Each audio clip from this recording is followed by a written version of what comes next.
ஜெபம் செய்வோம். எங்கள் அன்பின் பிதாவே, கர்த்தராகிய இயேசு கிறிஸ்துவின் மூலமும் மண்டலே வருகிறோம்.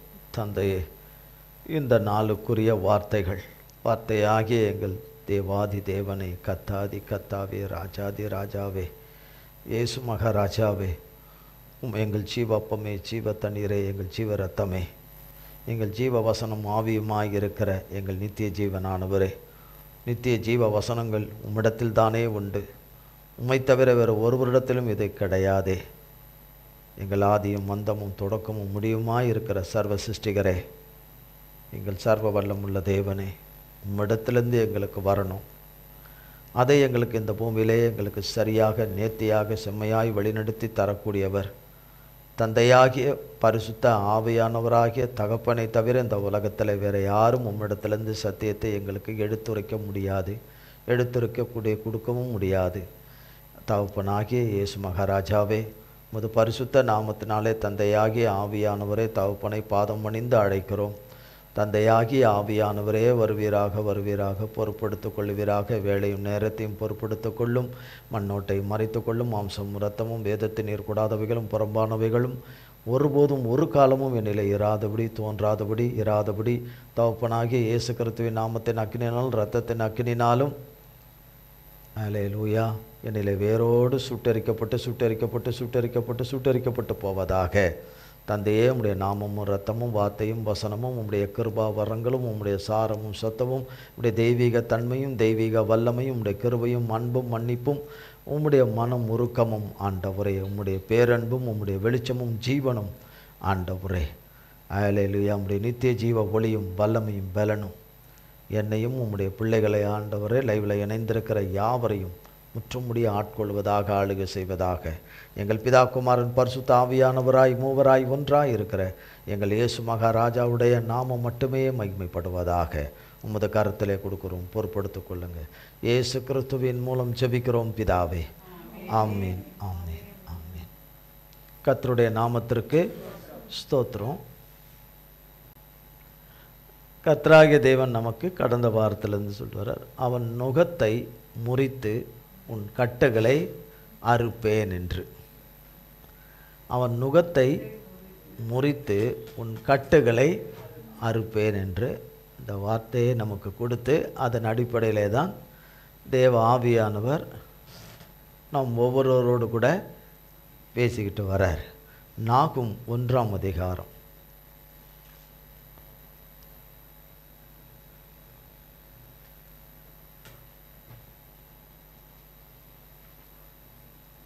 13ஆம் வசனம்.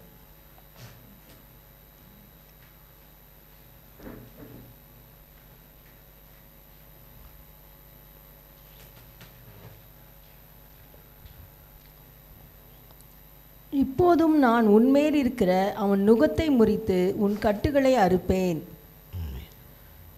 இப்போதும் உன்மேல் இருக்கிற அவன் நுகத்தை முறித்து உன் கட்டுகளை அறுப்பேன் என்று. சத்ருவாகிய பிசாசானவனுடைய ஒவ்வொரு பேரில் இருக்கிற நுகங்களும் கட்டுகளும் ஒவ்வொருத்தருக்கு ஒவ்வொரு விதமாக இருக்கும். வகைக்கு வகை இருக்குது. Page 1081, page 1081. வகைக்கு வகை இருக்கும். அது எந்த வகையானாலும் எதுவானாலும் கர்த்தராகிய தேவன் தான் அந்த நுகத்தை ஒரு மனுஷன்லேருந்து நம் ஒவ்வொருவரிடத்துல இருந்து அந்த நுகத்தை தேவனால் மட்டும்தான் அதை முறிக்க முடியும். வாங்கும்போது ஈஸியாக அவரவர் நம்ம வாங்கிடுறோம் அவங்கிட்ட இருந்து. தேவன்கிட்ட இது கிடையாது, வாங்கிடுவோம். தேவன் கொடுக்குற நுகம் வேறு, அது லகுவாக இருக்கும்னு வேதம் மத்தேயுவில் சொல்லப்பட்டிருக்கு, அது வேறு. ஆனால் சாத்தான் கொடுக்குற நுகம் என்று நமக்கு தெரியாமல் வாங்கிட்ட பிறகு, அவன் நம்ம கட்டிட்ட பிறகு, அவன் கையில் குரங்காட்டி கையில் இருக்கிற குரங்கு மாதிரி ஆயிடுவோம். குரங்கு கையில் வச்சுருக்கிற அவன் இஷ்டம் போல் அந்த குரங்கை நடத்துவான். சொல்கிறபடியெல்லாம் அந்த குரங்கு செய்யும் எல்லா வேலையும். அதுபோல் குரங்காட்டி கையில் இருக்கிற குரங்கு மாதிரி ஆயிடுவோம். அதிலிருந்து அந்த குரங்காட்டியினுடைய கரத்தில் இருக்கிறது நம்ம காப்பாற்றி காப்பாற்றி நல்ல குயவனாகிய கர்த்தர் கரத்தில் நல்ல மெய்ப்பனாகிய நம் வழியும் சத்தியம் ஜீவனமானவருடைய கரத்துக்குள்ளே வர முடியும், இல்லைன்னா வர முடியாது. குரங்காட்டி கையில் இருக்கிற குரங்கு போல் கர்த்தர் நம்மளை நடத்த மாட்டார். அப்படி அவருடைய சாயலின் அவருடைய ரூபத்தை சாயலுடைய பிள்ளைகளை அப்படி நடத்த மாட்டார். சாத்தானுடைய வஞ்சக பேச்சை கேட்டு நவஞ்சகமான காரியங்கள் பேச்சையும் அவனுடைய எல்லாவற்றையும் பார்த்து கர்த்தரை காட்டிலும் இவன் ரொம்ப சிறப்பாக செயல்படுறவங்க பொழுது, ரொம்ப நேர்த்தியாக செயல்படுறவங்க பொழுது நம்ம விருப்ப ஆசையெல்லாம் தடை செய்யாதவன் அதையெல்லாம் நிறைவேற்றி தருவான்னு சொல்லி கொடூரன் கையில் மாட்டும் போது தான் இந்த நுகமும் இந்த கட்டுகளும் நமக்கு வந்துடுது. கட்டுகள் வந்துடுது. ஆனால் அதிலிருந்து வெளியே வருவது என்பது, அவன் நுகத்தை வைப்பான், கட்டுவான். ஆனால் நுகத்தை அவனாலையும் எடுக்க முடியாது, கயிறை அவனால் எடுக்கவும் முடியாது. அவன் நுகம் வைக்கிறது தான், வச்சு ஒரே இருக்கிறவான். அதோட அவனை நம்புகிறவங்களையும் இருக்கிறவான், அவனை நம்பாதவனையும் இருக்கிறதுக்கும் இடம் கொடுத்தா இருக்கிறவான். யாருக்குமே இறக்கப்படவே மாட்டான். அவனை என்னாலும் பூஜிக்கிறவர்களையே இரக்கம் காட்ட மாட்டான். ஆண்டவருடைய பிள்ளைங்களுக்கு இரக்கம் காட்டுவானா? காட்டவே மாட்டான்.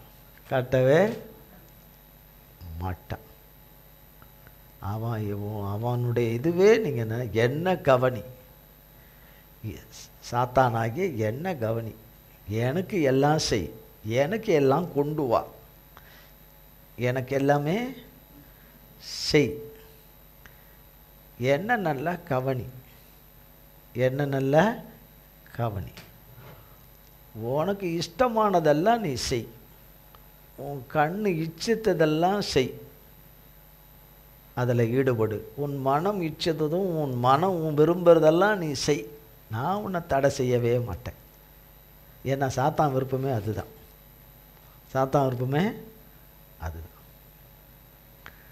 கர்த்தராகிய தேவன் தன்னையே கொடுத்த தேவன், தன்னையே முழுமையாய் கொடுத்த தகப்பன். சிலுவையில் தன்னையே பலியாய், ஜீவ பலியாய் கொடுத்த தகப்பன். அவர் நமக்கு தன்னையே கொடுத்ததுனால அவர் நமக்கு கொடுத்து சந்தோஷப்படுகிற தேவன். நாம் கொடுத்து அவர் நிறைவாகிற தேவன் அல்ல. அவர் நிறைவிலிருந்து நமக்கு கொடுத்து நம்மை நிறைவிலும் கிருபையிலும் அவருடைய கிருபையிலும் அவர் நிழலிலும் வாழும்படி செய்கிறவர்.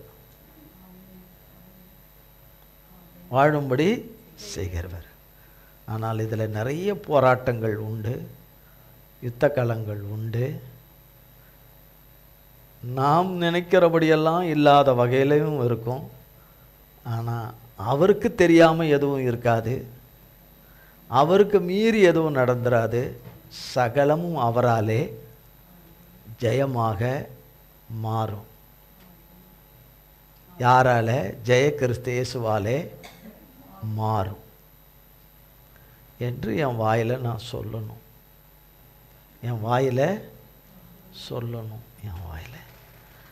அப்படி சொல்லுகிறவர்கள் பூமியில் வெகு சிலர் தான் இருக்கிறாங்க. ஒரு தெருவில் இல்லை, ஒரு பட்டணத்தில் இல்லை, ஒரு கிராமத்தில் இல்லை, பூமியிலே வெகு சிலர் தான் இருக்கிறாங்க. அந்த வெகு சிலர் மேலே தான் சாத்தானுக்கு ஆக்ரோஷமான கோபமும் கொப்பளிப்பும் எரிச்சலும் கடுமையாக சீறிக்கிட்டு வருது. அவனுக்கு இடம் கொடுக்கிற யாரையும் பயன்படுத்தி அவர்களை வீழ்த்துவதில் அவன் சோர்வு இல்லாமல், அதில் அவன் களைப்பி நீங்கி சோர்வடைந்து போகாதவனாய் சாத்தான் ஈடுபடுறான். நேரடியாக ஈடுபட முடியாததுனால அவனுக்கு தன்னை விற்று போட்ட மனிதர்கள் மூலமாக அவன் செயல்படுவான். பார்வைக்கு ஈடுபடுகிறவர்கள் அவன் நாமத்தை தொழுது கொள்ளுகிறவர்களாக இருக்க மாட்டாங்க. மெய்யான ஒன்றான மெய் தேவனாகிய கர்த்தரை தொழுது கொள்ளுகிற நாமத்தை தொழுது கொள்ளுகிறவர்களாகவும் இதில் இருப்பாங்க. அவன் எல்லையில்லா இதை அவர்களை அவன் பயன்படுத்தும் போது அவன் எல்லையில்லாத சந்தோஷத்தில் இருப்பான். பாருங்கள், உங்கள் பிள்ளைகளை எடுத்து தான் நான் பயன்படுத்துகிறேன் என்று சொல்லி. ஆனால் எல்லாவற்றிலிருந்தும் மீட்டு விடுவித்து ரட்சிக்கிற கர்த்தர் நமக்கு ஒருவர் உண்டு. அவர் நம் தேவனாகிய இயேசு மகாராஜாவே.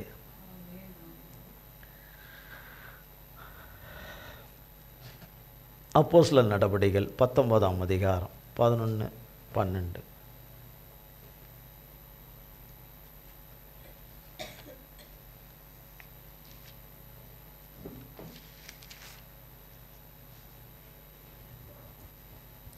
பவுலின் கைகளினாலே தேவன் விசேஷித்த அற்புதங்களை செய்தருளினார். அவனுடைய சரீரத்திலிருந்து உருமால்களையும் கச்சைகளையும் கொண்டு வந்து வியாதிக்காரர் மேல் போட வியாதிகள் அவர்களை விட்டு நீங்கி போயின. பொல்லாத ஆவிகளும் அவர்களை விட்டு புறப்பட்டன.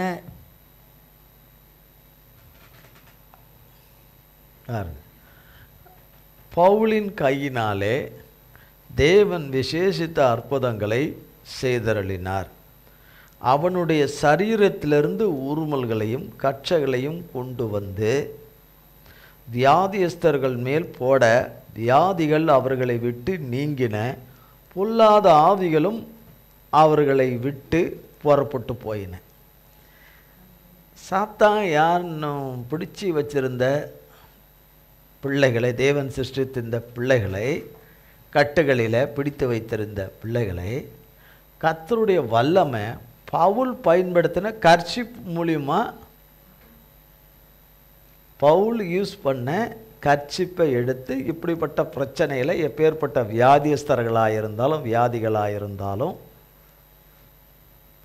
அல்லது புண்ணுகளாக இருந்தாலும், பேய் பிசாசின் கிரியைகள் இல்லை, ஏவல்கள் கிரியைகளாக இருந்தாலும், எவைகளான எப்படிப்பட்ட கட்டுகளானாலும் இந்த கர்ச்சிப் மேலே பட்ட மாத்திரத்திலே எல்லாம் அல்லறி எகிரி ஓடிடுது.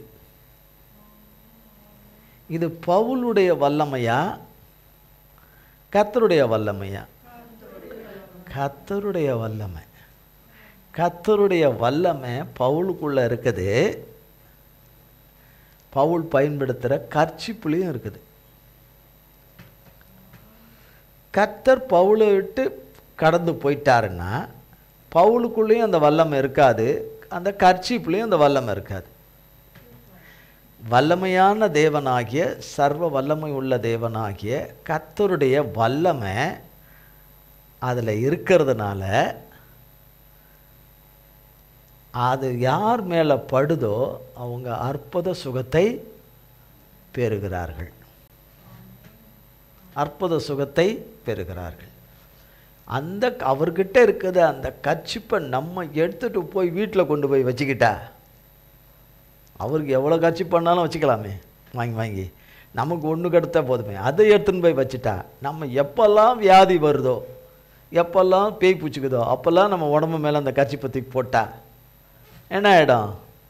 ஆவி ஓடிடும், தீரா வியாதிகள் சுகமாயிரும்னு ஆவாது. ஆகவே ஆகாது. பரிசுத்தமாக்கி பரிசுத்தமாக்கி பரிசுத்தமாக்கி இருக்கிற அந்த பாத்திரத்தில் கர்த்தர் தம்முடைய ஆவியை ஊற்றி தம்முடைய வல்லமையினால் நிரப்பி வைத்திருக்கிற அந்த பாத்திரங்கள் மூலம்தான் கர்த்தர் இதை செய்வாரே தவிர அசுத்தமான பாத்திரத்தில் ஊற்றவும் மாட்டார். அதில் எடுத்து அவர் வல்லமை புறப்பட்டு வரவும் வராது. அப்போ இப்படி அநேக அற்புதங்கள் நடக்குது. கட்டுகள் கழுது, நுகங்கள் முறியுது. இவைகளை செய்கிறவரை பார்க்காம பவுலை மட்டும் பார்த்தாலும் அற்புதம் நடக்காது. செய்கிறவராகிய கர்த்தரை பார்க்காம பவுலை மட்டும் பார்த்தா அற்புதம் நடக்காது. நுகங்கள் முறியாது, கட்டுகள் கழடாது. சரி, கர்த்தரையும் பவுலையும் பார்க்காம, கர்த்தரை தான் பார்க்கணும், அதுக்கு பிறகு தான் பவுல். ஆனால் கர்த்தரையும் பவுலையும் பார்க்காம அவர் பயன்படுத்துகிற கர்ச்சிப்பு மட்டும் நம்ம கையில் இருந்துட்டோன்னா போதும்னு நினச்சாலும் நடக்காது. பவுலை நினச்சாலும் நடக்காது, அவர் பயன்படுத்துகிற கர்ச்சிப்பை பயன்படுத்தினாலும் நடக்காது. பவுலை எடுத்து பயன்படுத்துகிற வல்லமையான தேவனாலே தான் இந்த அற்புதங்களும் அடையாளங்களும் நடக்குது. கட்டுகள் கழுது இன்னைக்கு வரைக்கும் சரி, என்னைக்கும் சரி, என்னைக்கும் சரி. கர்த்தருக்கு ஸ்தோத்திரம். சங்கீதங்களின் புஸ்தகம் 116 சங்கீதம்.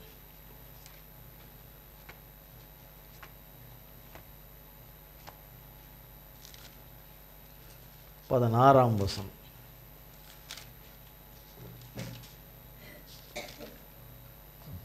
கர்த்தாவே, நான் உமது அடியேன், நான் உமது அடியாளின் புத்திரனும் உமது ஊழியக்காரனுமாய் இருக்கிறேன்.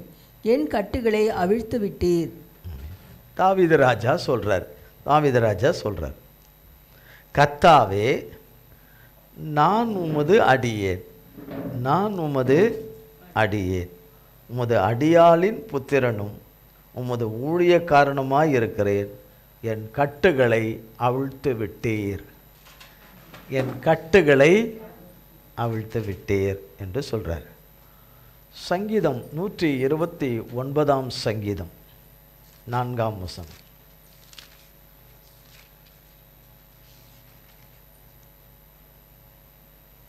கர்த்தரோ நீதியுள்ளவர், துன்மார்க்கருடைய கயிறுகளை அவர் அறுத்தார் என்று இஸ்ரவேல் இப்பொழுது சொல்வதாக. கர்த்தர் நீதி உள்ளவர். பேஜ் 753, 753. கர்த்தரோ நீதி உள்ளவர், துன்மார்க்கருடைய கயிறுகளை அவர் அறுத்தார் என்று இஸ்ரவேல் இப்பொழுது சொல்வதாக. அங்கே தாவீது சொல்லுகிறார், என் கட்டுகளை அவிழ்த்து விட்டீர். அவரவர் என்னென்ன கட்டுகளில் இருக்கிறோன்னு உடுமான வரைக்கும் நல்லா தெரியும். சிலது தெரியாத கட்டுகள், அவர்களுக்கே தெரியாத கட்டுகள் இருக்கும், தெரியாத கட்டுகள் இருக்கும். என்னதான் தேவன் சொன்னாலும் அதை வேறு விதமாகவே புரிஞ்சு எடுத்து பேசுறதும் ஒரு கட்டு. தேவன் சொல்ல வந்ததனுடைய சத்தியத்தை சரியாக எடுத்துக்காதபடி அது வேறு விதமாக எடுத்துக்கிட்டு இப்படி சொன்னார்கள் அப்படி சொன்னார்கள் என்று சொல்கிறதும் ஒரு கட்டு தான். எவ்வளோதான் சொன்னாலும் அவர்களுக்கு புரிதலே இல்லை, கர்த்தருக்குள்ள புரிதலே இல்லைன்னாலும் அது ஒரு கட்டு, அது ஒரு கட்டு. ஜெபிக்க முடியலைன்னா அது ஒரு கட்டு, அது ஒரு கட்டு.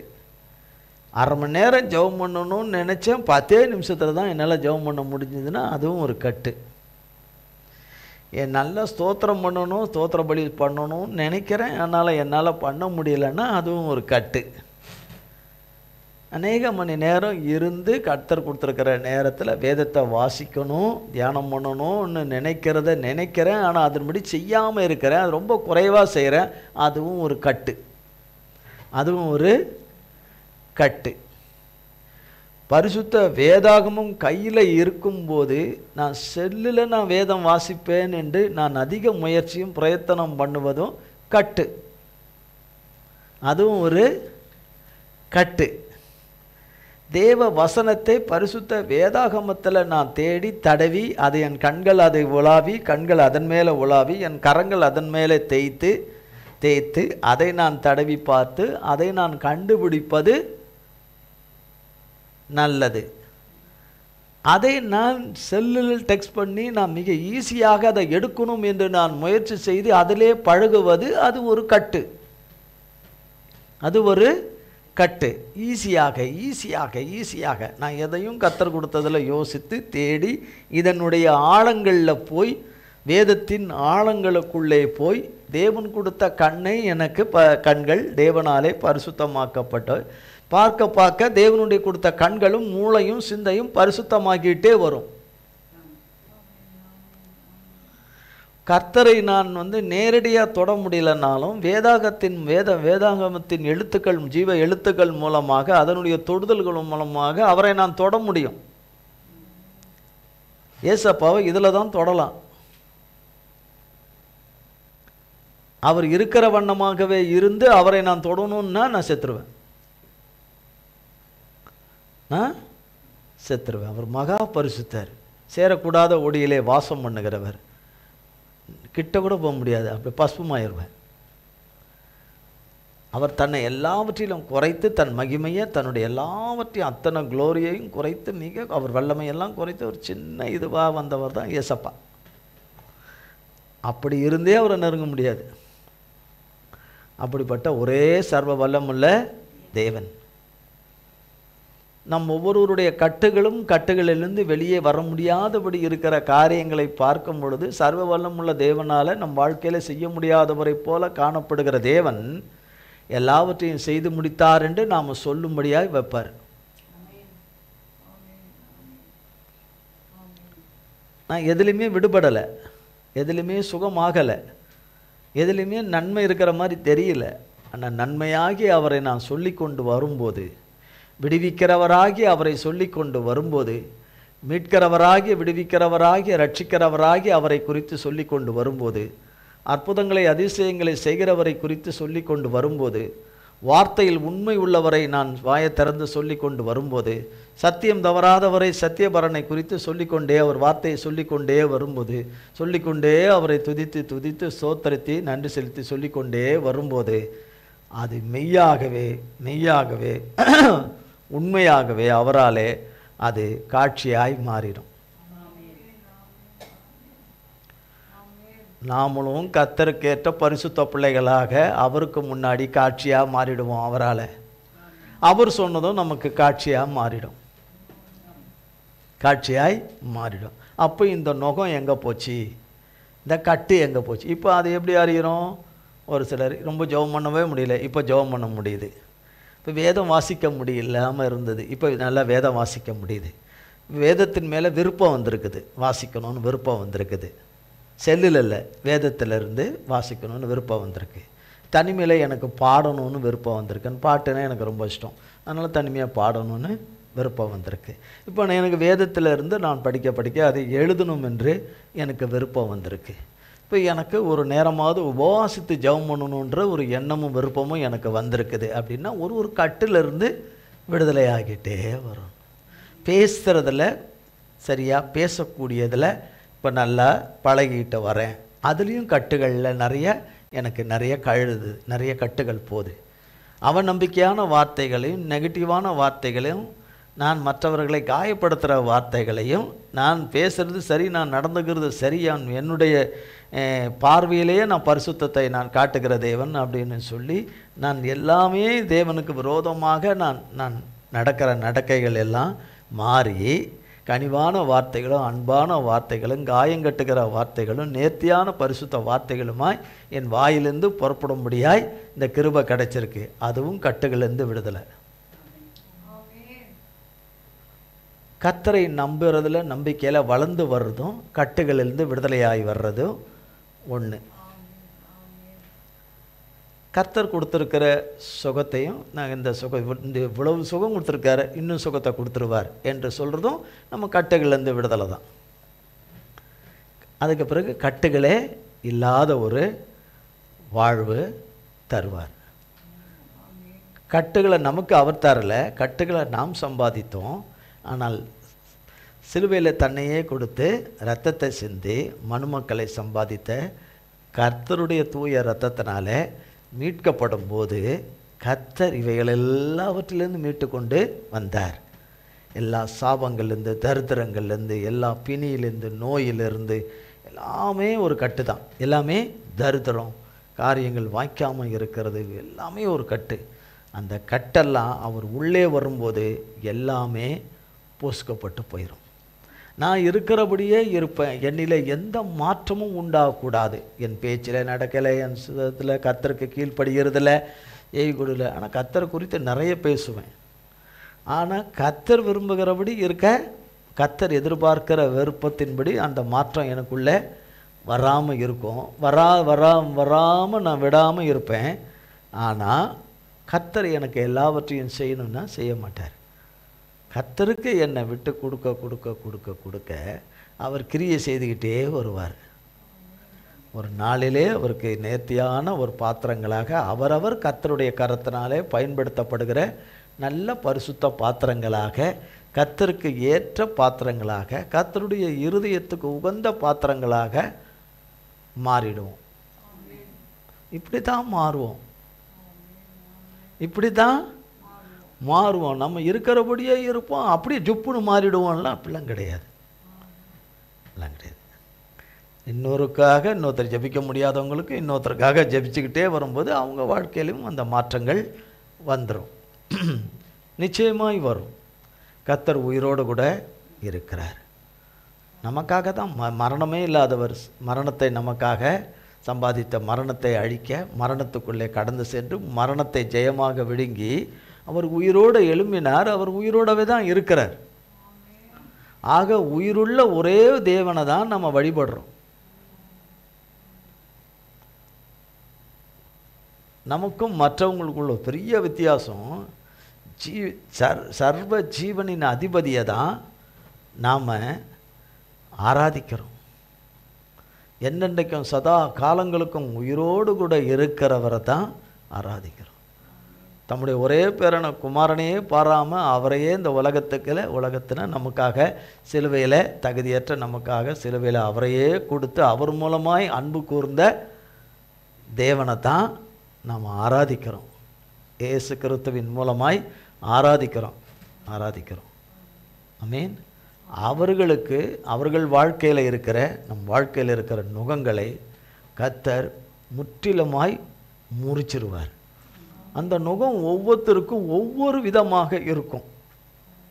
அந்த நுகம் என்பது எத்தனையோ எண்ணிக்கையில் எத்தனையோ இருக்கும், வகையில் எத்தனையோ வகைகள் இருக்கும், கட்டுகளில் எத்தனையோ வகையான கட்டுகளாக இருந்தாலும் அவருடைய வல்லமைக்கு முன்பாக அவருடைய பிரசன்னமாகுதல், அவருடைய பிள்ளைங்க வாழ்க்கையில் அவர் பிரவேசம் பண்ணும்போது உள்ளே வரும்போது அது சின்ன கட்டு பெரிய கட்டாக எந்த கட்டாக இருந்தாலும் ஒன்றும் இல்லாமல் போயிடும். அது தடை செய்து கொண்டிருக்கிற என்ன தடையாக இருந்தாலும் அந்த தடைகள் எல்லாம் ஒன்றும் இல்லாமல் போயிடும். இவர்னா கர்த்தர் மட்டும்தான் இதை செய்ய முடியும்.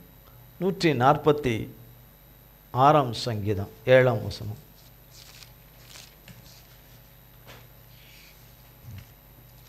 அவர் ஒடுக்கப்பட்டவர்களுக்கு நியாயம் செய்கிறார், பசியா இருக்கிறவர்களுக்கு ஆகாரம் கொடுக்கிறார், கட்டுண்டவர்களை கர்த்தர் விடுதலையாக்குகிறார். ஆமென். பாருங்க,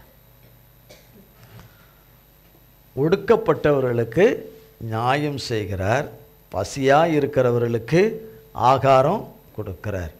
பசியிலே 2, சரீர ஆகாரம், ஆவி ஆத்மாக்குரிய ஆகாரம், தேவ வார்த்தையாகிய வசனமாகிய ஆகாரம். கட்டுண்டவர்களை கர்த்தர் விடுதலையாக்குகிறார். படிக்கவே முடியல அப்படின்னு சொல்கிறாங்க பசங்க, அது கட்டு. டியூஷனுக்கு போவே மாட்டேன், எனக்கு விருப்பமே இல்லை, அந்த மிஸ்ஸே எனக்கு பிடிக்கலை அப்படின்னு சொல்கிறதும் ஒரு கட்டு.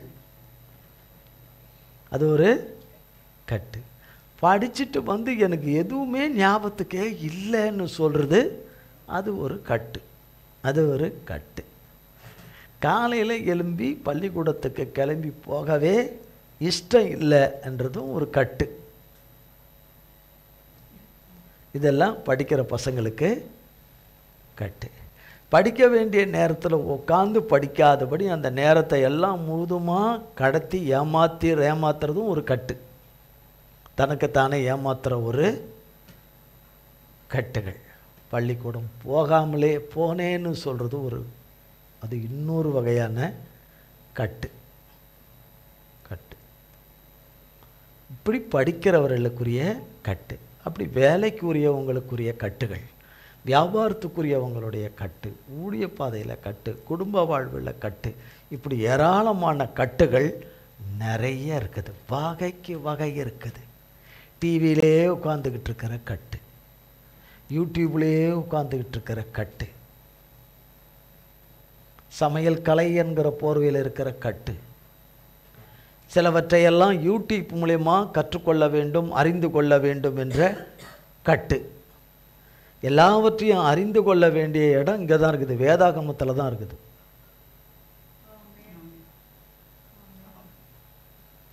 நான் எப்படி நான் இங்கே நேரப்பட வேலையில் எழும்பி செய்யணுங்கிறதெல்லாம் வேதத்தில் இருக்குது. அதன்படிலாம் நம்மளால் செய்ய முடியாதுடா சாமி அப்படின்னு சொல்லக்கூடாது. இதில் இருக்குது சகலவற்றுக்கும், வேதத்தில் அத்தனைக்கும் பதில் இருக்குது. மனித வாழ்வுக்கு, மனித குலத்துக்கு வேண்டிய சகல பதில்களும் இங்கே இருக்குது, இங்கே இருக்குது.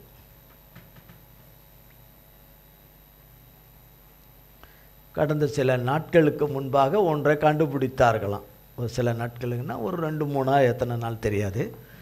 ஆனால் வந்த செய்தி நேற்றைக்கு தான், நேற்றைக்கு வந்தனர்.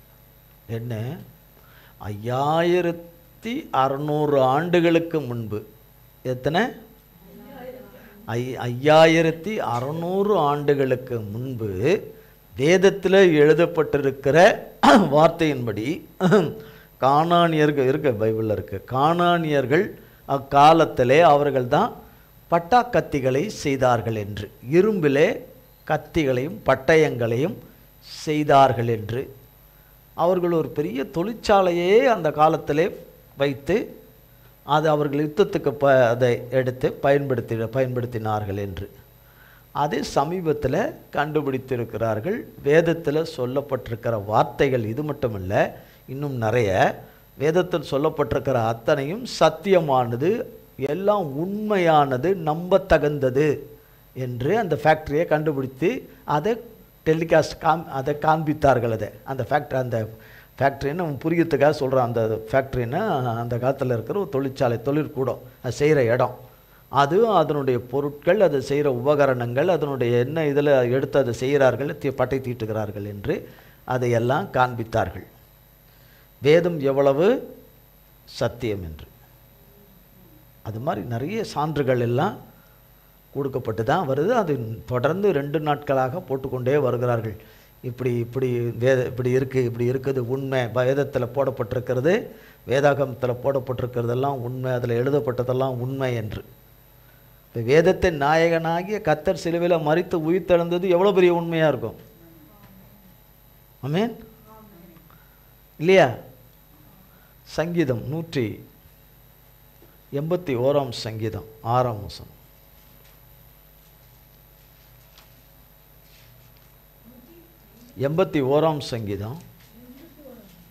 சங்கீதம் 81:6.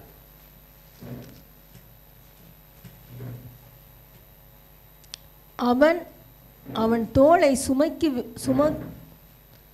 சுமைக்கு விலக்கினேன், அவன் கைகள் கூடைக்கு நீங்களாக்கப்பட்டது. பாருங்க, அவன் தோலை சுமைக்கு, இது ஒரு நோகம், தாங்க, சுமைன்னா தாங்க, வெயிட், மேலே வச்சிருக்கிற வெயிட். அவன் தோலை சுமைக்கு விலக்கினேன் என்று. அவன் கைகள் கூடைக்கு நீங்களாக்கப்பட்டது. நீங்கள் ஒரு தாங்க முடியாத கடந்து போகிற இந்த சுமையை, வகைக்கு வகை நமக்கு இருக்குது, சுமக்க முடியாத இந்த சுமையை கர்த்தர் சொல்கிறார், அதில் விலக்கினேன், இந்த சுமையை விலக்கினேன். அவன் கைகள் கூடைக்கு நீங்களாக விளக்கப்பட்டது.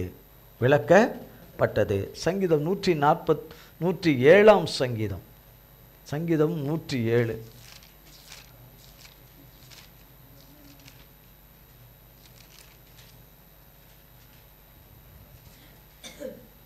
பத்திலிருந்து 14. தேவனுடைய வார்த்தைகளுக்கு விரோதமாய் கலகம் பண்ணி உன்னதமானவருடைய ஆலோசனையை அசட்டை பண்ணினவர்கள் அந்தகாரத்திலும் மரண இருளிலும் வைக்கப்பட்டிருந்து ஒடுக்கத்திலும் இரும்பிலும் கட்டுண்டு கிடந்தார்கள். அவர்களுடைய இருதயத்தை அவர் வருத்தத்தால் தாழ்த்தினார், சகாயர் இல்லாமல் விழுந்து போனார்கள். தங்கள் ஆபத்திலே கர்த்தரை நோக்கி கூப்பிட்டார்கள், அவர்கள் இக்கட்டுகளிலிருந்து அவர்களை நீங்களாக்கி ரட்சித்தார். அந்தகாரத்திலும் மரண இருளிலும் இருந்து அவர்களை வெளிப்பட பண்ணி அவர்கள் கட்டுகளை அறுத்தார். எத்தனை இருக்கு பாருங்க. 10ஆம் வசனம் இப்படியாய் சொல்லுது, தேவனுடைய வார்த்தைகளுக்கு விரோதமாக கலகம் பண்ணி, தேவன் இருந்தால் இப்படி நடக்குமா, தேவன் இருந்தால் இப்படி நடக்குமா, தேவன்கிட்ட கேட்டிருந்தா இப்படி நடந்திருக்குமா, தேவன் சொல்லி இப்படி நடந்திருக்குமா, தேவனா இப்படி நடத்துகிறாரு, தேவனா இப்படி இப்படி அப்படி இப்படின்னு இன்னும் அநேக வார்த்தைகளை பயன்படுத்தி மனுஷர் பேசுகிறார்கள். ஒரு கஷ்டமான சூழ்நிலையில், ஒரு இக்கட்டான சூழ்நிலைக்குள்ளே, கீழ்ப்படியாமைக்குள்ளே, இந்த கட்டுகளுக்குள்ளே கடந்து போகிற பிள்ளைகளுக்கு விரோதமாக பேசுகிற வாய்களுக்கு பஞ்சமே கிடையாது. சொல்லற்ற நாவுகளுக்கு பஞ்சமே கிடையாது. பிராது பேசுகிற நாவுகளுக்கு பஞ்சமே கிடையாது. தங்கள் இஷ்டம் போல தங்கள் வார்த்தைகளாலே, கிரியைகளாலே, செயல்களாலே, தாங்கள் முறைக்கிற முறைப்பினாலே, நெறிப்பான பார்வையினாலே தேவனுடைய பிள்ளைகளை மிதி மிதி மிதி என்று தங்களால் என்ற மட்டும் எவ்வளோ தூரம் வெட்டி போடணுமோ வெட்டி போட்டு மிதிக்க முடியுமோ மிதித்து அதிலே திருப்தி அடையாதபடி இருக்கிறது தான் இன்னும் விசேஷம். அதில் திருப்தி அடையாமல் இருப்பது தான் இன்னொரு விசேஷம். இங்கு சொல்லப்படுகிறது, தேவனுடைய வார்த்தைகளுக்கு விரோதமாக கலகம் பண்ணி உன்னதமானவருடைய ஆலோசனையை அசட்ட பண்ணினார்கள். அதில் நாமும் இருக்கிறோம். தேவனுடைய வார்த்தையை அசட்ட பண்ணுவதனால தான், தேவனுடைய வார்த்தைக்கு கீழ்ப்படியாமல் போகிறதுனால தான் இந்த நுகங்களும் கட்டுகளும் நம்ம ஒவ்வொருவருடைய வாழ்க்கையிலும் வந்துடுது வகைக்கு வகை வந்துடுது. அப்படின்னா இந்த நிலைமை, இந்த சூழ்நிலை, இந்த கஷ்டம், இந்த பஞ்சம், இந்த வறுமை, இந்த இழப்பு, இந்த நஷ்டம், இவைகள் எல்லாமே அதன் அடிப்படையில் தான் இருக்குது. 11 அந்தகாரத்திலும் மரண இருளிலும் வைக்கப்பட்டிருந்து ஒடுக்கத்திலும் இரும்பிலும் கட்டுண்டு கிடந்தார்கள். ஒன்றுமே அவர்களை விடுவித்து கொள்ள முடியாது. அவர்களை என்ன செய்ய முடியாது? விடுவித்து கொள்ள முடியாது. ஏன்னா ஒரு கட்டம் ஒரு ஆவி, ஒரு கட்டம் ஒன்னொன்னும் ஒரு சாத்தானுடைய ஆவிங்க. ஒருத்தருக்கு 50 கட்டு இருக்குன்னா 50 சாத்தான் ஆவி, 100 கட்டுன்னா 100 ஆவி, அப்படி வச்சுக்கணும்.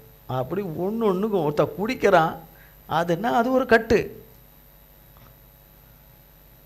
ஒருத்தன் குடிக்கிறான் அண்ணா அது ஒரு கட்டு. அந்த குடி எவ்வளோ சொன்னாலும் விட மாட்டாங்கிறானே. அப்போ அதில் அந்த குடியை குடிக்க வைக்கிறது என்னது? ஒரு ஆவி இல்லையா? ஆவி. ஒருத்தன் சிகரெட்டு குடிக்கிறான், அவனால் விட முடியல, கொஞ்ச காலம் விடுற மாதிரி விடுறான், அதனால் அவனால் நிலையாக நிற்க முடியல, அதில் அதை கடைப்பிடிக்க முடியலை, நிற்க முடியலை. அதுவும் என்னது? ஒரு கட்டு. அது கட்டு. சினிமா பார்க்கறத என்னால் நிறுத்த முடியல, அது ஒரு கட்டு. அது சாத்தானுடைய ஆவி அப்படின்னு சொல்லிட்டு. ஆலயத்துக்கு போக முடியல, அது கட்டு. ஆலயத்துக்கு போக முடியல, அது ஒரு கட்டு. தேவ வார்த்தையை கவனிக்க முடியல, கட்டு. தேவ வார்த்தையை கேட்க முடியல, கட்டு. கேட்டேன் எல்லாம் காண, ஆனால் என்ன சொன்னாங்கன்னு தான் எனக்கு தெரியல, கவனம் இல்லை. உங்களை மாதிரி என்னால் கவனிக்க முடியல, உங்களை மாதிரி என்னால் அவ்வளோ தூரம் கவனிக்க முடியல. அது சாக்கு போக்கு கட்டு. என்ன கட்டு? சாக்கு போக்கு கட்டு. புரியுதுங்களா? இதை சொல்ல வர்றவனையும் பிடிச்சி கட்ட வைக்க முயற்சி செய்கிற கட்டு. இப்படி சொல்லாதே, இப்படி பேசாதே என்று சொல்ல சேர்த்துக்கிறிய கட்டு. தூஷணமாய் தூஷிக்க செய்கிறதும் சாத்தானுடைய ஒரு கட்டு. தேவனையும் தேவ பிள்ளைகளையும் தூஷணம் பண்ணும்படி, தூஷிக்கும்படி செய்கிறதும் ஒரு கட்டு. தூஷிக்கும்படி செய்கிறது கட்டு. தேவன் சொன்னதை நம்ப மறுப்பதும் அது ஒரு கட்டு. தேவ வார்த்தையை விசுவாசிக்க முடியல, அது எப்படி அதை விசுவாசிக்க, அது எப்படி நம்புறது அப்படின்னு சொல்கிறதும் ஒரு கட்டு. இப்படி ஏராளமான கட்டுகள் இருக்குது. இருக்கு. இதில் இங்கே சொல்லப்படுது இப்படி அந்தகாரத்திலும் 11ஆம் வசனம், அந்தகாரத்திலும் மரண இருளிலும் வைக்கப்பட்டிருந்து ஒடுக்கத்திலும் இரும்பிலும் கட்டுண்டு கிடந்தார்கள்.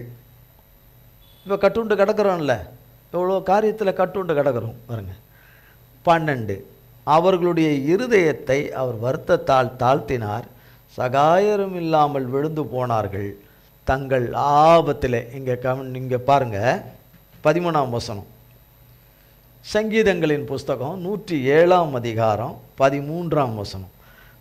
தங்கள் ஆபத்தில் கர்த்தரை நோக்கி கூப்பிட்டார்கள்.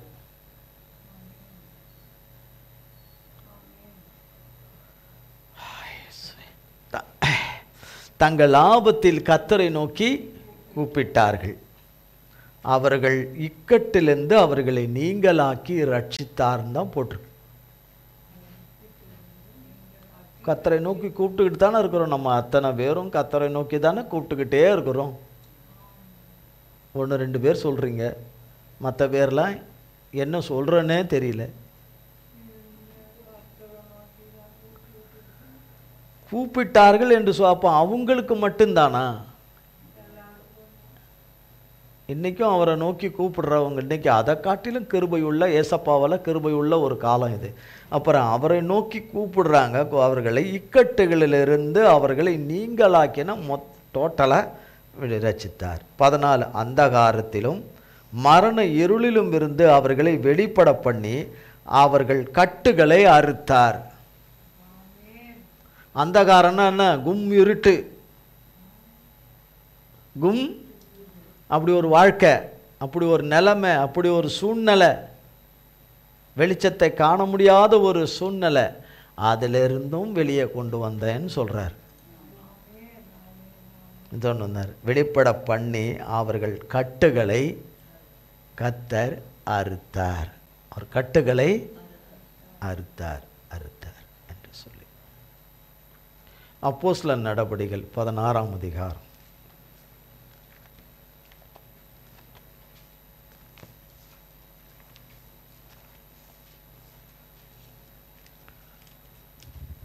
16 நாங்கள் ஜெபம் பண்ணுகிற இடத்துக்கு போகையில் குறி சொல்ல ஏவுகிற ஆவியை கொண்டிருந்து குறி சொல்லுகிறதுனால் தன் எஜமான்களுக்கு மிகுந்த ஆதாயத்தை உண்டாக்கின ஒரு பெண் எங்களுக்கு எதிர்பட்டாள். அவள் பவுலையும் எங்களையும் பின்தொடர்ந்து வந்து, இந்த மனுஷர் உன்னதமான தேவனுடைய ஊழியக்காரர், ரட்சிப்பின் வழியை நமக்கு அறிவிக்கிறவர்கள் என்று சத்தமிட்டாள். இப்படி அநேக நாள் செய்து கொண்டு வந்தாள். பவுல் சினங்கொண்டு திரும்பி பார்த்து, நீ இவளை விட்டு புறப்படும்படி இயேசு கிறிஸ்துவின் நாமத்தினாலே உனக்கு கட்டளையிடுகிறேன் என்று அந்த ஆவியுடனே சொன்னான். அந்நேரமே அது புறப்பட்டு போயிற்று.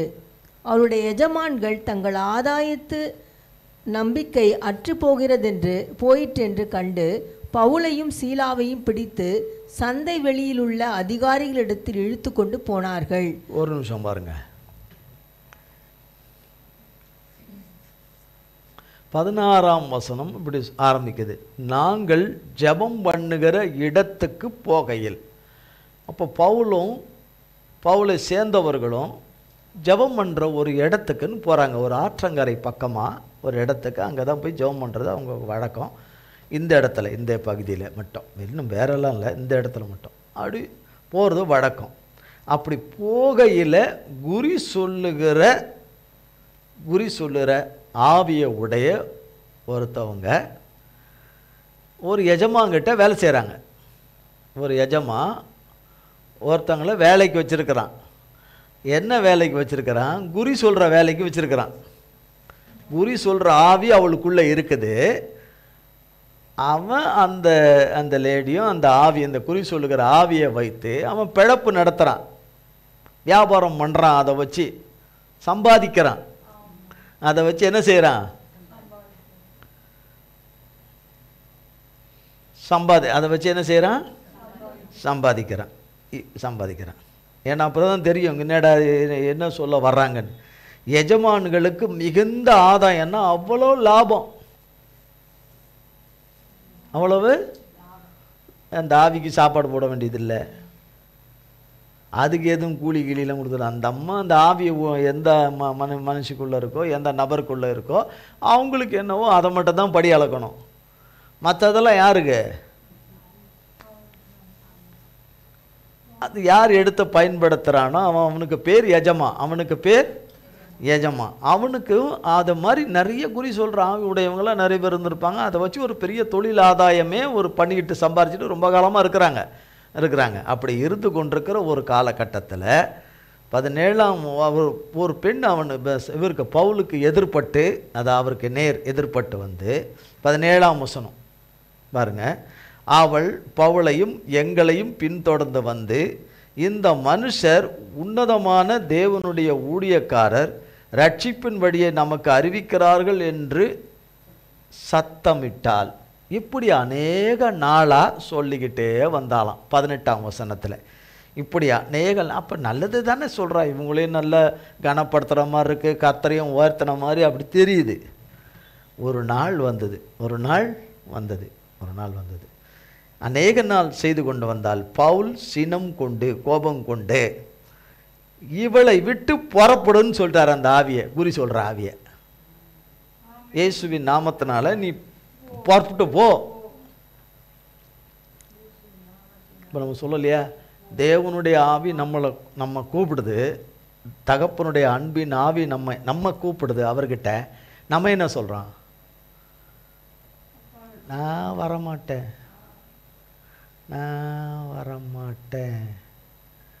நீங்கள் கூப்பிடுவீங்க வாரத்தில் ஒரு நாள், நான் வரமாட்டேன். உங்கள் வேலையை நீங்கள் பார்த்துக்குங்க, நான் வரவே யாருக்கு நஷ்டம்? தேவனை நாடலை தேடலை வரமாட்டேன்னு முரண்டு பிடிச்சா யாருக்கு நட்டம்? அவருக்கு தானே நட்டம் இல்லையா? அவருக்கே சவால் விடுற மாதிரி இல்லை அது இல்லையா? அதை நம்ம செய்யக்கூடாது. செய்திருக்கிறதுனால தான் சொல்கிறாரு, சொல்லிக்கிட்டு வர்றதுனால தான் சொல்கிறாரு. அப்படின்னும்போது நம்மால் அப்படி சொல்கிறதும் செயல்படுவதும் தவறு தப்பிதம் என்பதை அறிந்து, தேவனே என்னை மன்னிங்க, உம்முடைய சமூகத்துக்கு வர எனக்கு அந்த விருப்பத்தையும் வாஞ்சையும் அந்த வைராக்கியத்தை எனக்கு கொடுங்க, அந்த வைராக்கியத்தை எனக்கு கொடுங்கன்னு சொல்லும்போது, நம்ம தேவனுடைய வார்த்தை நம்மை நோக்கி வரும்போது அது நம்ம பலப்படுத்தி அந்த வார்த்தையை வாங்கிறதுக்கு நம்மளை ஸ்டெடியாக இருக்க வைக்குது. அந்த வார்த்தை வரும்போது நம்ம ஸ்டெடியாக வாங்கி வைக்க முடியாதபடி நம்ம நிலகுலையுதுன்னா நம்ம அவர் மேலே விருப்பம் இல்லை. அப்பா மேலே பிள்ளைங்களுக்கு விருப்பம் இல்லை, அப்பா மேலே விருப்பம் இல்லை, சுத்தமாக விருப்பம் இல்லை. வேறு வழி இல்லையேன்னு, ஏன்னா இவர் தான் அப்பா, வேறு வழி இல்லை. அப்பான்னு வர்றதுக்கும் அப்பா வரணும் அப்படிங்கிறதுக்கும் வித்தியாசம் இருக்கு இல்லையா? இல்லையா? ஆனால் அப்பா என்ன செய்கிறாரு? ரெண்டு பேரையுமே நேசிக்கிறாரு. அவருடைய அன்பில் எந்த மாறுதலும் இல்லை. அவரை நேசிக்கிறோம் என்று சொல்லுகிறவர்களில் தான் மாறுதல் இருக்குது. அவரதில் எந்த வேற்றுமை நிலையில் இல்லை. அவருடைய பிள்ளைகள் என்று சொல்லுகிற நம்மிடத்தில் தான் வேற்றுமைகள் இருக்குது. ஒவ்வாமைகள் இருக்குது, வேற்றுமைகள் இருக்குது. அப்போ சொல்கிறாரு, நீ போ என்று சொன்ன மாத்திரத்திலே அது புறப்பட்டு போயிடுச்சு. அவங்க எஜமானுங்க அதை இப்போ அந்த அம்மா என்ன சொல்லுவாங்க? இப்போ போச்சு. இப்போ இந்த அம்மாவும் யூஸ் கிடையாது அந்த எஜமானுங்களுக்கு. அந்த ஆவி போயிடுச்சு. இனி இந்த ஆவி எங்கே பிடிச்சின்னு வரணும்? இந்த ஆவியை போயிடுச்சு. அதனால் கோபம் ஒத்துக்குச்சு. கோபம் பவுல் மேலேயும் பவுல் கூட இருக்கவங்க மேலேயும் கோபம் வந்துருச்சு. கோபம் வந்ததுனால இப்போ அவங்க என்ன பண்ணுறாங்கன்னு பாருங்கள். 19ஆம் வசனத்திலேருந்து கொஞ்சம் வாசிக்கிறீங்களா? 19லேருந்து. அவளுடைய எஜமான்கள் தங்கள் ஆதாயத்து நம்பிக்கை அற்று போயிற்றென்று கண்டு பவுலையும் சீலாவையும் பிடித்து சந்தை வெளியிலுள்ள அதிகாரிகளிடத்தில் இழுத்து கொண்டு போனார்கள். இழுத்து கொண்டு போகிறாங்கன்னா அவரை பிடிச்சி இழுக்கிறாங்க, பிடிச்சி தரன்னு. இவரை குறித்து தான் நம்ம கொஞ்சம் நேரத்துக்கு முன்னாடி படித்தோம். 19ஆம் அதிகாரத்தில் படித்தோம். பவுலுடைய கர்ச்சிப்பு பட்ட மாத்திரத்தில் எப்பேற்பட்ட வியாதியஸ்தனும் சுகமாயிடுறான். அது பவுலுடைய கர்ச்சிப்பில் அவருடைய நிழல் பட்டுமே அற்புத சுகம் அடைகிறாங்க. யாரால? கர்த்தரால. அப்போ எப்படி இருக்கும்? யார் இடத்துல இருக்கு அந்த மாதிரிலாம்? கர்த்தர் அப்படி தன்னுடைய தாசர்களை அப்படி பயன்படுத்துகிறார். ஆனால் தங்கள் சுய ஆதாயத்துக்காக சாத்தானை வச்சு ஆதாயத்துக்காக பயன்படுத்துகிறவர்கள் கர்த்தருடைய பிள்ளைகளை என்ன செய்கிறாங்க பாருங்கள், அவர்களை இழுத்து கொண்டு 20 வாசிங்க. அவர்களை அதிகாரிகளிடத்தில் ஒப்புவித்து, யூதர்களாகிய இந்த மனுஷர் நம்முடைய பட்டணத்தில் கலகம் பண்ணி ரோமராகிய நாம் ஏற்றுக்கொள்ளவும் அனுசரிக்கவும் தகாத முறைமைகளை போதிக்கிறார்கள் என்றார்கள். இவங்க பாருங்க எப்படி குற்றஞ்சாட்டுறாங்க பாருங்க. இந்த ஆவியை விரட்டி விட்டதுனால அங்கே அரசாட்சி செய்கிற, அங்கே ஆளுகை செய்கிற அதிகாரிகளிடத்தில் என்னன்னு சொல்கிறாங்க, உங்கள் முறைமைக்கும் உங்கள் சம்பந்தமான காரியங்களுக்கு விரோதமாக இவங்க பிரசங்கம் பண்ணுறாங்கன்னு. நடந்தது என்ன? நடந்த சம்பவம் என்ன? அந்த குறி சொல்கிற ஆவி அந்த லேடியை விட்டு போயிருச்சு, அந்த ஸ்திரீயை விட்டு போயிருச்சு, கர்த்தருடைய நாமத்தில் போயிருச்சு. அதை சொல்லலை அவங்க, அதை சொல்லலை. உங்களுக்கு விரோதமாக பேசுகிறாங்க, ஆளுகை செய்கிறீங்களே உங்களுக்கு விரோதமாக பேசுகிறாங்க, உங்களுக்கு விரோதமாக தான் காரியத்தை இவங்க நவுத்துறாங்க பண்ணுறாங்கன்னு தப்பாக சொல்லி சொல்லி இவங்கள அடிக்கணும், இவங்களை துன்புறுத்தணும், இவங்களை வேதனைப்படுத்தணும், இவங்களுக்கு நாசத்தை உண்டு பண்ணணும், அழிவை உண்டு பண்ணணும்னு அந்த பேசுகிறாங்கன்னு. 22ஆம் வசனம். அப்பொழுது ஜனங்கள் கூட்டங்கூடி அவர்களுக்கு விரோதமாய் எழும்பினார்கள். அதிகாரிகள் அவர்கள் வஸ்திரங்களை கிழித்து போடவும் அவர்களை அடிக்கவும் சொல்லி அவர்களை அநேக அடி அடித்த பின்பு சிறைச்சாலையிலே வைத்து அவர்களை பத்திரமாய் காக்கும்படி சிறைச்சாலைக்காரனுக்கு கட்டளையிட்டார்கள். அவருக்கு எப்படி இருந்திருக்கும்? அவர் சட்டையை கிழிச்சு அவரை அடித்து அவர் இது பண்ணி, அவர் நாமத்திலேயா போச்சு பிசாசு? இயேசுவின் நாமத்தில் தானே போவோம். இயேசுவின் நாமத்தில் நல்லது தானே செஞ்சார், நல்லது தானே செஞ்சார். தேவனுடைய வழிகளில் ரெண்டு திட்டு வந்துட்டாலே நமக்கு எதுக்கு இதுன்னு உதறிட்டு போகிற மக்களில் நமக்கு எதுக்கு இதெல்லாம் நமக்கு எதுக்கு இதையெல்லாம் அப்படின்னு சொல்லிட்டு போகிற இந்த உலகத்தில் பவுலும் அவரை சேர்ந்தவர்களும் கர்த்தருக்கு தன்னை முழுமையாய் ஒப்பு கொடுத்தார். நல்லது தான் செஞ்சார், ஆனால் அவருக்கு நடக்கிறதெல்லாம் அநீதியாய் நடக்குது. எல்லாமே என்ன நடக்குது? பார்வைக்கு என்ன நடக்குது? அநீதியாய் நடக்குது. கிழித்து போடவும் அடிக்கவும் சொல்லி காவலில் சிறைச்சாலை அங்கே கொண்டு போய் அங்கே வைக்கிறாங்க. 24. அவன் இப்படிப்பட்ட கட்டளையை பெற்று அவர்களை உட்காவலறையிலே அடைத்து, உட்காவலறையில் உள்ள ஒரு காவலறையில் உள்ள ஒரு நிறைய காவல் அறைகள் இருக்குது, அதில் உள்ள ஒரு இடத்துல டீப்பாக இருக்கிற உள்ள ஒரு இடத்துல வைக்கிறாங்க. அவர்கள் கால்களை தொழுமரத்தில் மாட்டி வைத்தான். நடுராத்திரியிலே பவுலும் சீலாவும் ஜெபம் பண்ணி தேவனை துதித்து பாடினார்கள். காவலில் வைக்கப்பட்டவர்கள் அதை கேட்டுக்கொண்டிருந்தார்கள். சடிதியிலே சிறைச்சாலையின் அஸ்திபாரங்கள் அசையும்படியாக பூமி மிகவும் அதிர்ந்தது. உடனே கதவுகள் எல்லாம் திறவுண்டது, எல்லாருடைய கட்டுகளும் கழன்று போயிற்று. பாருங்க, நடு ராத்திரியில் பவுலும் சீலாவும் ஜெபம் செய்ய, சீலான்னா பெண் இல்லை ஆண், பெண்ணுன்னு நினச்சிடக்கூடாது, ஆண். சீலாவும் ஜெபம் பண்ணி தேவனை துதித்து, கை கால் நல்லா இருந்து நிலமை நல்லா இருந்து எல்லாமே சாப்பிட்டு நல்லா இருக்கும்போதே நம்மளால் என்ன பண்ண முடியாது? பாட்டு பாட முடியாது, கர்த்தரை ஸ்தோத்திரம் பண்ண முடியாது. இது முடியாது. இப்போ தான் நான் நல்லா சாப்பிட்ருக்குறேன், வயிறு நிரம்ப சாப்பிட்ருக்கேன். இப்போ என்னால் எதுவும் பண்ண முடியாது, என்னால் எதுவும் பண்ண முடியாது, பண்ண முடியாது. இன்னொரு வகையில் என்ன, இப்போ நான் ரொம்ப பசியாக இருக்கிறேன், இப்போ என்னால் எதுவும் பண்ண முடியாது, என்னால் எதுவுமே பண்ண முடியாது. இப்போ நான் எல்லா வேலையும் செய்தாகணும், இவ்வளோ நேரத்துக்குள்ளே செய்தாகணும், என்னால் இப்போ பண்ண முடியாது.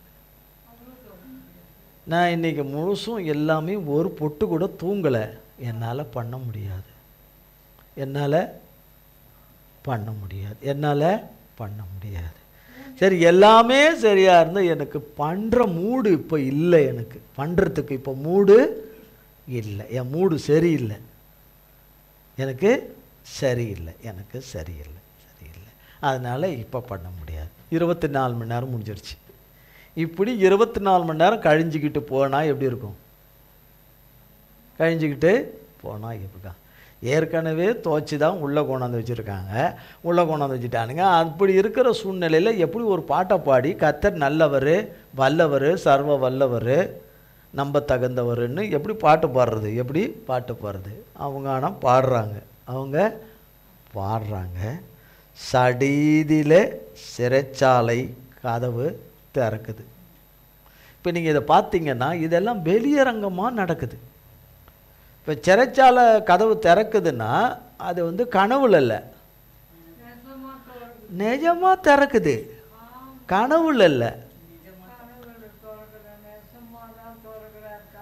திறக்குது இல்லையா? கதவு திறக்குது, கதவுலாம் ஆட்டோமேட்டிக்காக திறக்குது. தாப்பால் எல்லாம் பூட்டுகள் எல்லாம் தனித்தனியாக திறக்குது இல்லையா? இதெல்லாம் திறக்குது, இதெல்லாம் திறக்குது. அதில் என்ன 27ஆம் வசனத்திலிருந்து, சிறைச்சாலைக்காரன் நித்திரை தெளிந்து சிறைச்சாலையின் கதவுகள் திறந்திருக்கிறதை கண்டு கட்டுண்டவர்கள் ஓடி போனார்கள் என்று எண்ணி பட்டயத்தை உருவி தன்னை கொலை செய்து கொள்ள போனான். பாருங்க, இதெல்லாம் நடக்கிறதுக்கு முன்னாடி எல்லாருக்கும் ஸ்லீப்பிங் டோஸ் கொடுத்துட்டாரு. எல்லாருக்கும், அந்த சிறைச்சாலையில் இருக்கிறவங்களுக்கெல்லாம் என்னது? அந்த காரியத்தை செய்துக்கு தான். இங்கே வசனத்தை கேட்கறதுக்கு ஸ்லீப்பிங் டோஸ்லாம் தேவன் தர்றது கிடையாது. தராரா? அப்புறம் எதுக்கு நீங்கள் வாங்கினீங்க அதை? இல்லையே, வாங்கியிருக்கீங்களே, கடையில் போய் வாங்கிட்டு வந்து ஒரு டப்பா வாங்கிட்டு வந்து வச்சுக்கிட்டு இருக்கிறேன்னு அதை என்ன ஆலயத்துக்கு அந்த ஸ்லீப்பிங் டோஸ் போட்டு வரலாமா? நீங்கள் போடலன்னா நல்லது தான். அதில் சிறைச்சாலையில் இருக்கிறவனுங்களுக்கு தூக்கத்தை கொடுத்துட்டாரு. காவல் காக்கிறவன், சிறைச்சாலை தலைவன், அத்தனை பேருக்கும் என்ன கொடுத்துட்டாரு? தூக்கத்தை கொடுத்துட்டாரு. இப்போ எல்லாருக்கும் ஒரு இது இருக்குது இல்லையா? இப்போ ஒருத்தருக்கு ஒரு மயக்க மருந்து கொடுக்குறாங்க இல்லையா, ஒரு மருத்து போகிறது கொடுக்குறாங்கன்னு இவ்வளோ மணி நேரம்னு கணக்கு இருக்குது. ஒரு பாட்டில் ஃபுல்லாக ஏற்றுன்னு அவனுக்கு ஏற்றிட மாட்டாங்க, அவனை செத்துருவான். மருத்து போகிறதுக்குன்னு இவ்வளோ நேரம் இருக்கு. 1 மணி நேரம் ஆப்ரேஷன்னா ஒரு 2 மணி நேரத்துக்கு அப்படி மருத்து போகிற இது வச்சுருப்பாங்க. நைட்டு வரைக்கும், காலையிலேருந்து நைட்டு வரைக்கும் மருத்து போகிற மாதிரிலாம் வச்சுருக்க மாட்டாங்க. மயக்கம் போகிற ஊசி வந்து ஒருத்தனுக்கு 2 மணி நேரம் நடக்குதுன்னா ஒரு 5 மணி நேரம் கூட, ஒரு கூட 2 மணி நேரம் வேணால் இந்த மயக்க மருந்து இதை வச்சுருப்பாங்க. அது ஒரு கணக்கு இருக்குது, அவங்களுக்குன்னு ஒரு கணக்கு இருக்குது, அதில் மருத்துவ கணக்கு இருக்குது. அதுக்கு மீறி வைக்க மாட்டாங்க. அதுக்குன்னு தனியாக ஆள் இருக்காங்க, டாக்டரு.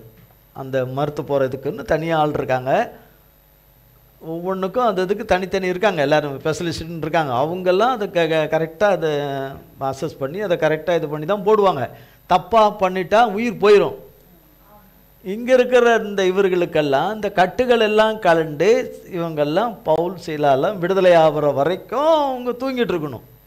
அது முடிஞ்ச உடனே அவங்க முழிக்கணும். அவங்க இப்போ இவங்க இந்த சிறைச்சாலையை விட்டு அவங்க இருக்கிற இடத்துக்கு போகிற வரைக்கும் தூங்க வைக்க முடியும், இல்லை வாழ்நாள் முழுசும் தூங்க வைக்க முடியும், அவங்கள தூங்கினே இருக்க முடியும். ஆனால் அப்படி செய்யலை. அவங்கள அது முடிஞ்ச உடனே முழிக்க வச்சிடுறாரு. நித்திரை தெளிந்து, நித்திரை, இப்போ நித்திரை தெளிந்து பாருங்க. பவுல் மிகுந்த சத்தமிட்டு, நீ உனக்கு கெடுதி ஒன்றும் செய்து கொள்ளாதே, நாங்கள் எல்லோரும் இங்கேதான் இருக்கிறோம் என்றான். அப்பொழுது அவன் தீபங்களை கொண்டு வரச் சொல்லி உள்ளே ஓடி நடுநடுங்கி பவுலுக்கும் சீலாவுக்கும் முன்பாக விழுந்து அவர்களை வெளியே அழைத்து கொண்டு வந்து, ஆண்டவமாரே, ரட்சிக்கப்படுவதற்கு நான் என்ன செய்ய வேண்டும் என்றான். அதற்கு அவர்கள், கர்த்தராகிய இயேசு கிறிஸ்துவை விசுவாசி, அப்பொழுது நீயும் உன் வீட்டாரும் ரட்சிக்கப்படுவீர்கள் என்று சொல்லி அவனுக்கும் அவன் வீட்டிலிருந்த யாவருக்கும் கர்த்தருடைய வசனத்தை போதித்தார்கள். மேலும் ராத்திரியில் அந்நேரத்திலே தானே அவன் அவர்களை அழைத்து கொண்டு போய் அவர்களுடைய காயங்களை கழுவினான். அவனும் அவனுடையவர்கள் அனைவரும் உடனே ஞானஸ்நானம் பெற்றார்கள்.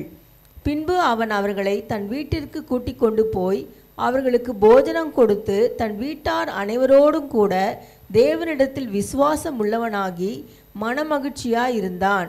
பொழுது விடிந்த பின் அந்த மனுஷரை விட்டுவிடுங்கள் என்று சொல்ல அதிகாரிகள் சேவர்களை அனுப்பினார்கள். சிறைச்சாலைக்காரன் பவுலுக்கு இந்த வார்த்தைகளை அறிவித்து, உங்களை விடுதலையாக்கும்படிக்கு அதிகாரிகள் கட்டளை அனுப்பினார்கள். ஆகையால் நீங்கள் இப்பொழுது புறப்பட்டு சமாதானத்துடனே போங்கள் என்றான். அதற்கு பவுல், ரோமராகிய எங்களை அவர்கள் நியாயம் விசாரியாமல் வெளியரங்கமாய் அடித்து சிறைச்சாலையிலே போட்டார்கள். இப்பொழுது இரகசியமாய் எங்களை விடுதலையாக்குகிறார்களோ? அப்படியல்ல, அவர்களே வந்து எங்களை வெளியே அழைத்து அனுப்பிவிடட்டும் என்றான். சேவகர் இந்த வார்த்தைகளை அதிகாரிகளுக்கு அறிவித்தார்கள். ரோமராய் இருக்கிறார்கள் என்று அவர்கள் கேட்டபொழுது பயந்து வந்து அவர்களுடனே தயவாய் பேசி அவர்களை வெளியே அழைத்து கொண்டு போய் பட்டணத்தை விட்டு புறப்பட்டு போகும்படி கேட்டுக்கொண்டார்கள். அந்தபடி அவர்கள் சிறைச்சாலையிலிருந்து புறப்பட்டு லீதியாரிடத்திற்கு போய் சகோதரரை கண்டு அவர்களுக்கு ஆறுதல் சொல்லி போய்விட்டார்கள். நடந்தது என்ன? குறி சொல்கிற ஆவியை அனுப்பினதுனால அவனுங்க என்ன நினச்சிட்டானுங்க, இவங்களை இங்கே கொண்டு போய் போட்டுட்டா இவங்க கதை முடிஞ்சதுன்னு. ஆனால் கர்த்தர் எப்படி வச்சுட்டார்னா, அந்த சிறைச்சாலையில் இருக்கிற தலைவன், அதில் இருக்கிறவன், அவனும் அவன் குடும்பத்தார் யாவரும் ரட்சிக்கிறதுக்கு செஞ்சிட்டார். அவங்க எல்லாரும் ஆண்டவரை ஏற்றுக்கொள்ளும்படி இதை பார்த்த உடனே, இந்த அற்புதம் நடந்ததை பார்த்த உடனே சிறைச்சாலை தலைவன், நீ முன்ன மாய்த்து கொள்ளாதேன்னு பவுல் சொன்னேன்னா, அந்த காலத்தில் எப்படின்னா தப்பிச்சிட்டாங்கன்னு தெரிஞ்சால் அந்த சிறைச்சாலை தலைவனை கொன்னுடுவாங்க. அவங்களும் அதில் காவல் காத்த மொத்த பேரையும் கொன்னுடுவாங்க எல்லாருமே. அப்படி நடந்துடும். அதுக்கு இடம் கொடுக்காம, பவுல் இடம் கொடுக்காம, கர்த்தர் கிருபையில் இடம் கொடுக்காம, நாங்கள்லாம் இங்கே தான் இருக்கிறோம், எங்கேயும் போல், உன்னை நீ மாச்சிக்காத, உன்னை நீ குத்திக்காத, இங்கே இரு அப்படின்னு சொன்னோன்னு எப்படி கலண்டுச்சு, எப்படி தாப்பாலாம் திறந்துட்டு கதவெல்லாம் திறந்து கிடுகிடு நாடி எல்லாமே இதாகி போச்சு. ஒரே நிமிஷத்துக்குள்ளே எல்லாமே நடந்து முடிஞ்சிருச்சு. எல்லாமே இங்கே யாருமே வந்த மாதிரியோ தேவதூதர்கள் வந்த மாதிரியோ காட்சி கொடுத்தா மாதிரியோ எதுவும் இல்லை. இதில் அப்படி வரல. ஆனால் அங்கே எல்லாமே நடந்துருச்சு. ஆனால் கனவுல இல்லை,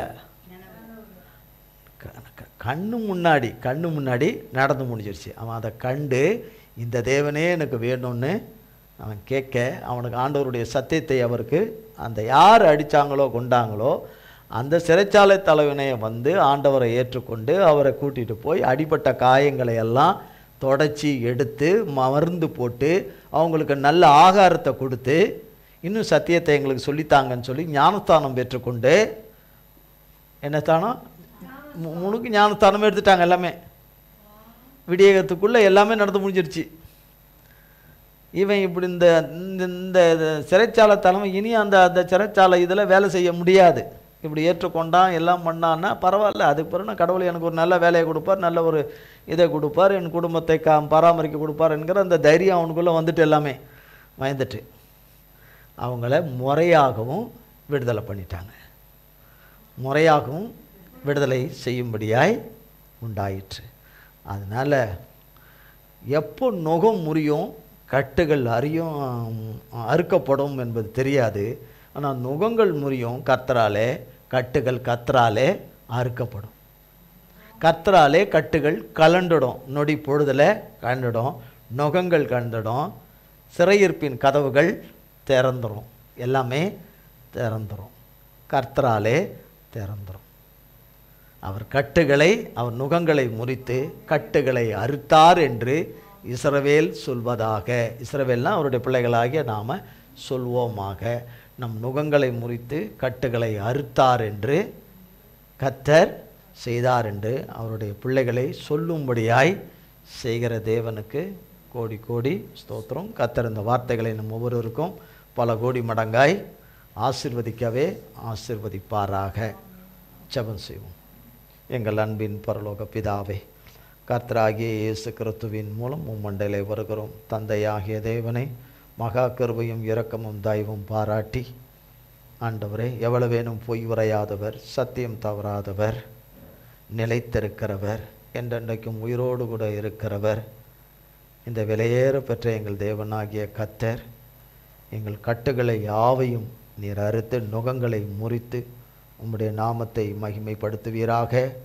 ஒரு ஆண்டவரை நுகம் கூட எங்கள் ஒவ்வொருவரிலும் காணக்கூடாதபடி எங்கள் கீழ்ப்படியாமையினாலே ஆண்டவரே சம்பாதித்த இந்த நுகங்களை எல்லாம், சாத்தானுடைய நுகங்களும் சாத்தானின் மனுஷர்கள் வைத்த நுகங்களையும் எங்களுக்கு நாங்களே வைத்து கொண்ட நுகங்களையும் கட்டுகளையும் ஆண்டவரே கயிர்களையும் சங்கில்களையும் கர்த்தருடைய நாமத்தின் அக்கினி வேரோடு அறுத்து சுட்டெரித்து போடுவதாக, ஒன்று விடாதபடி சுட்டெரித்து போடுவதாக. மிகுந்த விடுதலையோடு கூட உமது நாமத்தினாலே உம்முடைய கிருபையின் ஆசீர்வாதங்களை சுதந்தரித்து உம்முடைய நாமத்துக்கு மகிமையாய் ஒவ்வொருவரும் வாழ்ந்திருக்க கர்த்தர் கிருபை செய்யும். உமது கரத்திலே எங்கள் அத்தனை பேரையும் ஒப்புக் கொடுக்கிறோம். இயேசு கிறிஸ்துவின் மூலம் ஜெபிக்கிறோம் பிதாவே. ஆமேன், ஆமேன், ஆமேன். என் ஆத்துமாவே கர்த்தரை ஸ்தோத்திரி, என் முழு உள்ளமையர் பரிசுத்த நாமத்தை ஸ்தோத்திரி. என் ஆத்துமாவே கர்த்தரை ஸ்தோத்திரி, கர்த்தர் செய்த சகல உபகாரங்களை மறவாதே. ஆமேன், ஆமேன், ஆமேன். கர்த்தராகிய இயேசு கிறிஸ்துவின் கிருபையும் பிதாவாகிய தேவனுடைய அன்பும் பரிசுத்த ஆவியானவருடைய அந்யோன்ய ஐக்கியமும் பராமரிப்பும் பாதுகாவலும் என்றென்றைக்கும் நம்முடைய கூட சதா காலங்களுக்கும் நிலைத்திருப்பதாக. ஆமேன், ஆமேன், ஆமேன். இயேசுவின் இரத்தம் ஜெயம். இயேசுவின் பரிசுத்த நாமத்திற்கே ஸ்தோத்திரம். God bless you.